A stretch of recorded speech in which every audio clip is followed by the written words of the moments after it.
Whenever I travel, I like to try out the local climbing gyms, and this has led to me experiencing some pretty unique gyms. I've been to a gym in a mine shaft in Kansas City, an outdoor gym above a swimming pool in North Carolina, and a gym where I gave myself a concussion in Indiana. But with all the good comes the bad. Gyms with poor ventilation, stupid rules, and climbing holes greasier than Chinese takeout. And exploring all these gyms got me thinking, what's the worst climbing gym in the US? So I decided I would make it my mission to try every single climbing gym in the United States of America to find the worst gym in the country. And I think I already found it. In the capital city of the great state of Tennessee, Knoxville.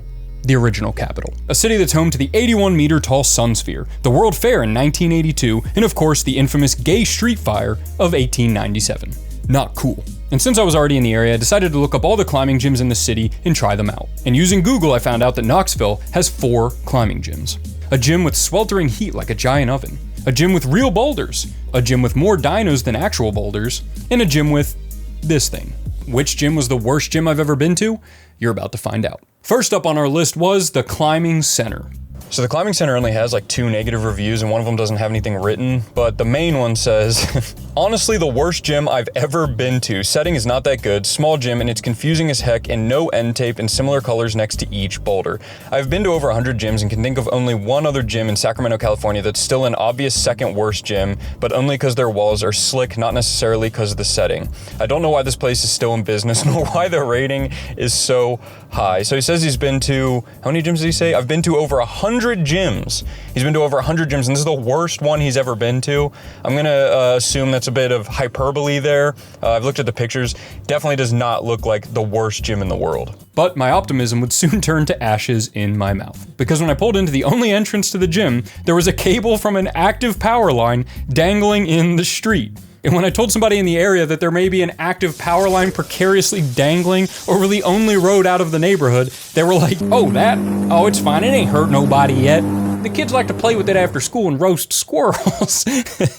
She didn't say that part. Nevertheless, we were not off to a good start. Thankfully, once inside, I felt much more at ease when I found a cute little gym with quite a bit of climbing. And somehow my odds of dying violently due to criminal negligence were actually lower in here than they were outside. But just like the harsh realities of the world outside this gym, I was immediately perplexed by something else. The grading scale. What the fuck does any of this mean? What is 5100 to 6000? If white tape is V9 and up, then why is black tape V100? That seems like a huge leap. What is V1000? What color is this? Why are there 2 scales with different shades of color on them? Why do they all have plus after them? Why not just make it V0 to V2? Why do some of the boulders have colored tape on them that it's not even on the grading scale?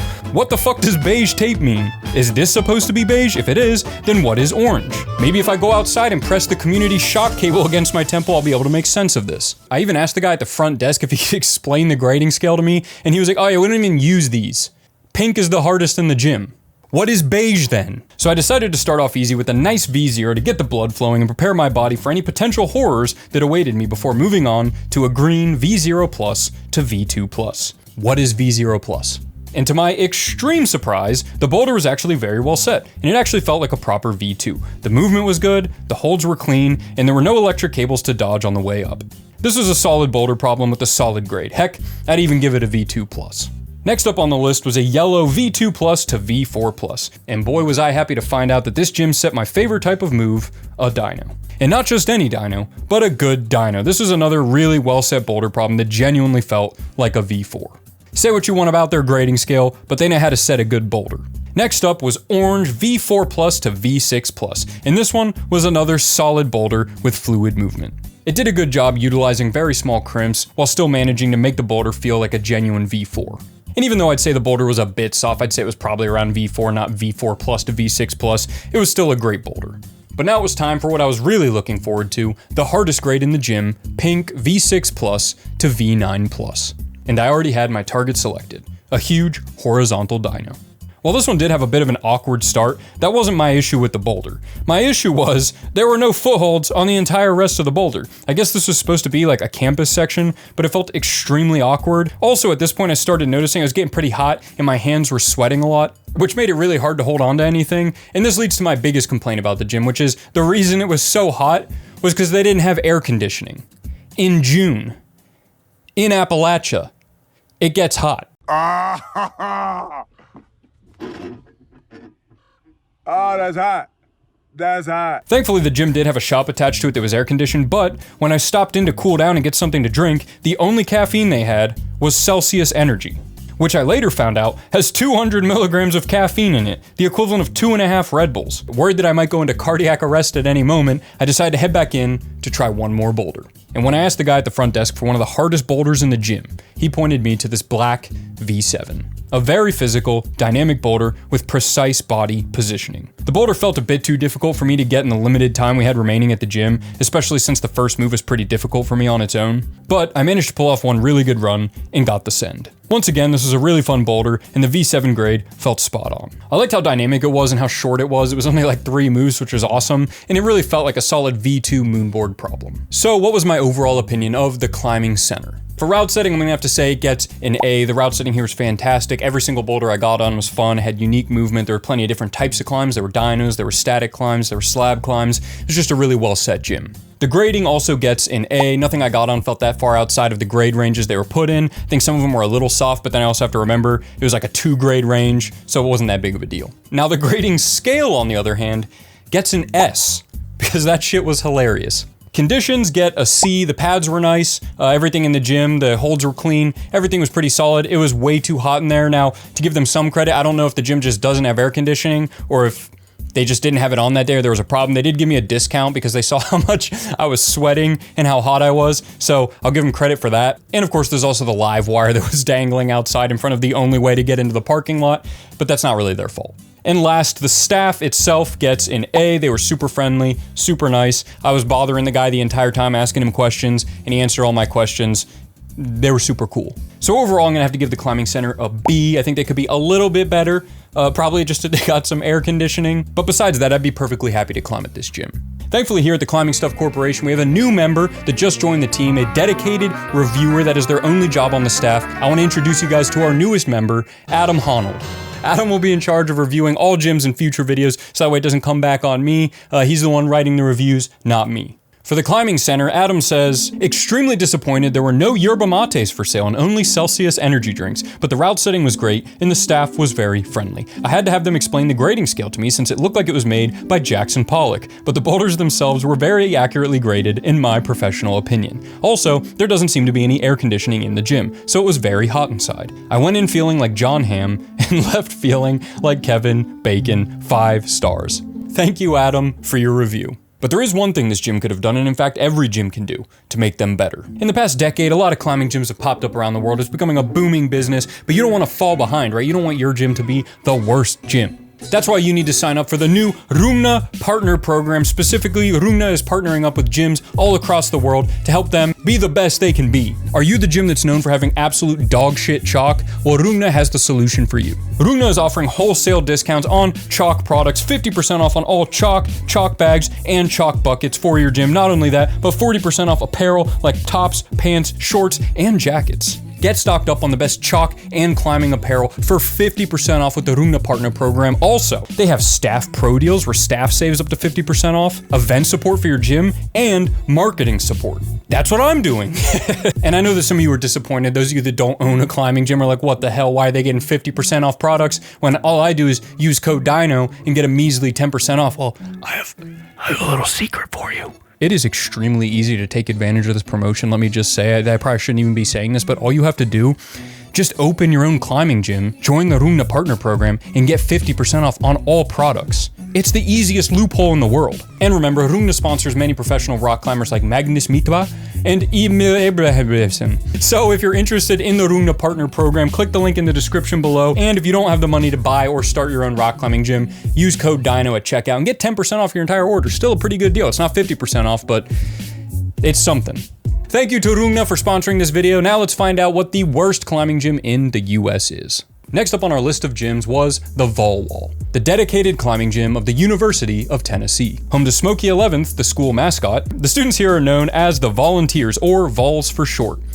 Doesn't exactly strike fear into the hearts of your enemies. For today's matchup, we have the East Side Reapers versus the University of Tennessee Volunteers. Despite this, students at the university are proud to call themselves the Vols, and as we headed to the school's dedicated climbing gym, it was clear that school spirit was high. Unfortunately, despite it being 4:30 on a Monday, the Vol Wall was closed. I did hang around outside a bit, hoping that one of the students would embody the spirit of their school name and volunteer to open the gym, but after waiting for 30 minutes, no one came. Not wanting to waste the unacceptable amount of money I spent on parking, I made my way to the center of campus where I found the University of Tennessee's true climbing gym. I call this problem Vol Walls Closed, V3. My contribution as a volunteer to the University of Tennessee climbing community. There we go. Now, I can't really give the gym a fair rating since they weren't open despite having hours saying they were supposed to be open at that time, but that doesn't mean that Adam didn't have some words to say. Showed up during business hours, but the gym was closed anyway. Still had a good time free soloing some of the boulders outside, but would have loved to try the actual gym. School motto is, you will know the truth, and the truth shall set you free. Maybe posting proper operating hours is a good place to start. If you'd like to contact me with an apology, my email is therealadamhonnold@askjeeves.com. 4 stars. Another great review from Adam, and with our business settled at the University of Tennessee, it was time to head on to our next gym, Onsight Rock Gym. So Onsight's a bigger gym, and they have a pretty good amount of 1-star reviews. Ashley says, the culture of this place is awful. The routes and problems are good, staff is great, but the management or owners are greedy. Other gyms in Knoxville have much better values. Ainsley Weedis says, I've been a member of this gym on and off for years, and while I do like the route setting, I never fail to leave frustrated because the gym is always overrun by kids. It's clear that they prioritize the kids groups over the members and will often have the entire sections roped off for the kids climbing competitions, leaving little room for members. It's also almost impossible to find parking during peak hours. Some days I show up and just drive home because it's not worth fighting the crowd and getting my car towed. Caitlin says, I've traveled to several climbing gyms and found it unusual that the staff was setting midday on 2 separate occasions, one of which was only having 1 route added, which ended up occupying most of the area. Unfortunately, my experience at this gym was a bit of a letdown due to this, but I appreciated the great customer service from Andrew. 2 stars, that does not sound like a 2-star review. Josh says, I've been to a lot of rock gyms over the past 5 years, and this one is by far the worst. This is the worst gym he's ever been to. The holds were disgusting. The bouldering section was lackluster. The staff did not seem like they wanted to be there. Michelle says, insane that they charge $90 a month for a gym that's smaller than other gyms around the country and don't change the routes very often. Bouldering was lackluster. Again, another lackluster bouldering. Won't let you take your shirt off. That's a big deal. So we have a lot of kids in the gym, lackluster boulders, dirty boulders, what else? Expensive prices. There are a lot of things to check off on this gym, but we're gonna find out. I decided to climb 1 boulder of every grade, starting at V1 to get an idea of how good the route setting was and how solid the grades were. And so far, we were off to a good start. Not sandbagged, not featherbagged, just right. But this wasn't actually very surprising since everyone online seemed to rave about the great route setting at this gym, even in the 1-star reviews. It was actually the pricing that had everyone in a tizzy. If you go on Onsight Rock Gym's website, you can see that a monthly membership will run you from like $79 to $89, while a 1-year plan is about $800. Now these prices are almost exactly the same as my gym that I go to in Cincinnati, but the gym I go to in Cincinnati is 2 to 3 times the size of that gym, not to mention that it's the 30th largest metropolitan area in the United States, while Knoxville is the 60th with less than half the population. And for both those reasons, I would expect the prices to be a little bit cheaper than they were, but they still weren't egregious. Especially when compared to a big city like Chicago, where their Lincoln Park gym costs $100 a month to climb and $1,000 a year. That's almost as much as a Netflix subscription. Although to go back and give a little bit of credit to the climbing center, their prices were a pretty decent amount cheaper than this. Anyway, moving on to the V2 boulder, this is a noticeable step up in difficulty from the V1, while still feeling like a reasonably graded V2. And you might have noticed that there aren't any kids running around in the gym while I'm climbing, despite that being one of the main complaints in multiple reviews. The entire time I was climbing in the gym, not a single kid stepped foot in the bouldering area. And that wasn't because there weren't any kids climbing in the gym, it's because they were all climbing in the kids area. That's right, this gym has a dedicated kids climbing area with boulders, auto blaze, a slide, they have everything you need. Now, I didn't get any footage of the kids area because there were kids climbing in there at the time and I didn't really feel comfortable secretly filming a bunch of children because there was already some other guy doing that. And there were a few kids climbing in the main sport climbing area, but they were all accompanied by adults who were belaying them, which is fine. So as we move on to our V3 boulder, I'm gonna have to say myth busted on the kids taking over the gym complaint. Now, I will say this V3 was definitely a bit soft, it felt more like a V2, but it was still a well-set boulder with good movement. And a soft boulder every now and then is a real nice boost to the ego. But once I got to V4, the intensity really started to ramp up. I found this cool dynamic V4 with a lot of throws and cut loose moves, and it shaped up to being a real solid V4. Now, onto the complaint about the route setting. There were route setters setting in the bouldering area while I was there, but they were hardly an inconvenience. They were just kind of crammed in the corner, doing their own thing, working on one boulder. I don't know if they were touching it up or just setting an individual boulder, but they were in and out, gone in a flash. And with the quality of route setting that this gym had so far, I personally would be thrilled to know that the route setters were working that constantly and consistently, putting up new boulders and touching up old ones. I also don't think I've ever been to a climbing gym where you're not gonna find route setters route setting during the day. That's like climbing gyms 101, so I'm gonna have to say myth busted on this one. And as far as the parking situation goes, the parking lot was a bit small. I can say that for a gym this size, there's definitely a small parking lot. I can see it being a real headache during peak hours, so I'm gonna have to say this one probably true. Now onto our V5. This is the last boulder I was able to flash in the gym, and it definitely felt like a solid V5. It had some really cool movement on it, and the crux section with these slopers was really unique and fun. And even though I probably should have read the boulder a bit before hopping on, I still managed to make it through. And so far, both the setting and the grading seemed top-notch. Which leads me to the complaint that the bouldering area was lackluster. I can certainly say that this is not true. There was a ton of variety of climbing styles. There were dynos and static climbs, slab climbs, and overhang. Not to mention that even though the bouldering area wasn't huge, there were probably at least 40 different boulders. Now up until this point, I had no real issues with this gym except for one. There weren't any dynos, which was until I got to V6, and then every single V6 in the gym was a dyno. I'm not sure why, but once you pass the grade of V5, every boulder in this gym becomes a dyno, which was awesome, but it definitely hurt the grading a bit. Like this V6 dyno. Great dyno, really cool vertical paddle, definitely not a V6. But I decided not to hold it against the gym because dynos are so subjective, and to somebody who's 5'4", this might feel like a V6. Which leads me to the next complaint about this gym, the dirty holds. This was absolute bullshit. Not only were the holds in this gym not old, greasy, and dirty like they said in the reviews, but they were probably some of the cleanest holds you can have at a gym. As someone who's climbed on some truly disgusting holds, these holds were in pristine condition. The next grade to climb was V7. I found this cool green one that started off with a knee bar and had some kind of powerful, twisty, weird, rocky moves going back and forth to some pretty bad holds, and I put about 3 attempts in on it before I decided to give up on it and move on. I did find this V8 where I was able to break the beta with this cheeky door crimp I found. And technically I'm gonna say that this does count as a send because there was nowhere written saying you can't use the door as a hold, it's part of the wall. So I'm gonna say this was a good send by me. I got a V8, it was the only V8 I was able to do surprisingly, so I'm gonna have to say V8s felt pretty accurately graded. And you may have noticed I had my shirt on the entire time I was climbing in this gym, and that's because it is in fact against the rules to take your shirt off in this gym. And while I would normally hold this against the gym, it did feel a bit inappropriate to take my shirt off in a place that has a literal daycare inside of it, and not wanting to end up on a list, I kept my shirt on. So what is my overall opinion of Onsight Rock Gym? Route setting gets an A, loved the variety, loved the boulders, not a single boulder I got on did I think was a bad boulder or a poorly set boulder, great job. Grading also gets an A. Not only did they use the individual grading scale, which is my favorite, but they felt very accurate, and the ones that were soft or maybe sandbagged were maybe 1 grade off. Conditions are gonna have to dock a little bit and give an A-, mostly due to the fact that the parking lot is kind of comically small for a gym this size, but besides that, everything else was great. Staff also gets an A. They were super nice, super accommodating. They chatted with me when I wanted to chat, and they left me alone when I wanted to be left alone. Can't do a better job than that. This is where things get a little dicey. Price gets a C. I do think it's a little expensive enough to get a C. That doesn't mean it's like super overpriced, but I would say it could definitely be cheaper. So I'm gonna have to give it an overall A. Now let's see what Adam had to say. Great gym with excellent route setting and solid grading. Lots of great dyno boulders, not that I'm a fan, and a good variety of wall shapes and angles. Parking area is a bit small for a gym this size, so I recommend getting there early and hangboarding in your van like me. 5 stars. Another great review from Adam, but that's not the last gym in Knoxville. We still had one more gym to go.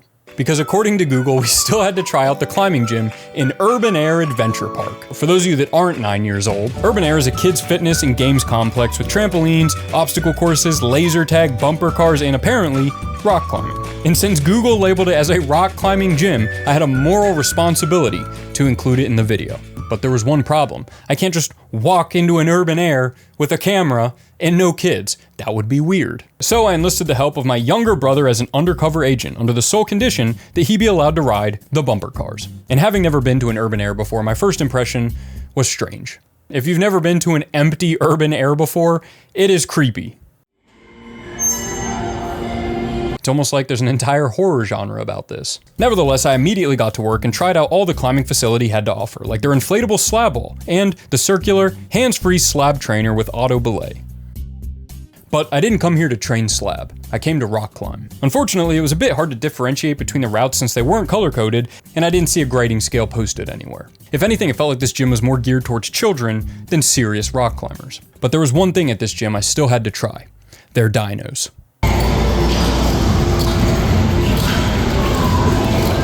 Are you good? So what is my final verdict on Urban Air? Well, it had some cool stuff for kids and some pretty unique rock climbing training equipment I haven't seen before. It pretty much fell short in every category as an actual rock climbing gym. I can't even say the route setting was bad because I don't think there was any route setting. I think the holds were just haphazardly placed there, so I'm gonna have to give that an F. Grading, there was no grading scale, so that also gets an F. Staff gets an S. The staff was awesome, including the guy I'm pretty sure was still in high school who I had hold my phone for me while I tried that dyno. And of course the conditions also get an A. It was air conditioned, there were neon lights, it was a pretty cool environment. But let's hear what Adam had to say. Adam says, extremely disappointed in the route setting and boulder variety. This place felt more like a children's playground than a rock climbing gym. All the routes were very easy and there was nothing set for stronger climbers. I would definitely not recommend this place if you're looking for a good climbing gym. Still leaving 5 stars though, since the kids seemed to be having fun. Powerful words from Adam Honnold, our new resident reviewer on the Climbing Stuff channel. Everybody, make sure to thank Adam in the comments for leaving all these nice reviews. And for all the reasons he said, I'm gonna have to say that Urban Air is the worst climbing gym I've ever been to and probably the worst in the United States. But don't you worry, because I will be continuing my journey around the United States, trying every single gym I can find until I find the worst gym in existence. Thank you all so much for watching the video. Remember, if you want to get some Runa products, use code DINO at checkout, get 10% off your entire order. And if you own a rock climbing gym or a route set or anybody with somebody with any type of pull at a rock climbing gym, check out the Runa Partner Program. Don't be the worst gym in the United States. You don't want that to be you. Give it a shot.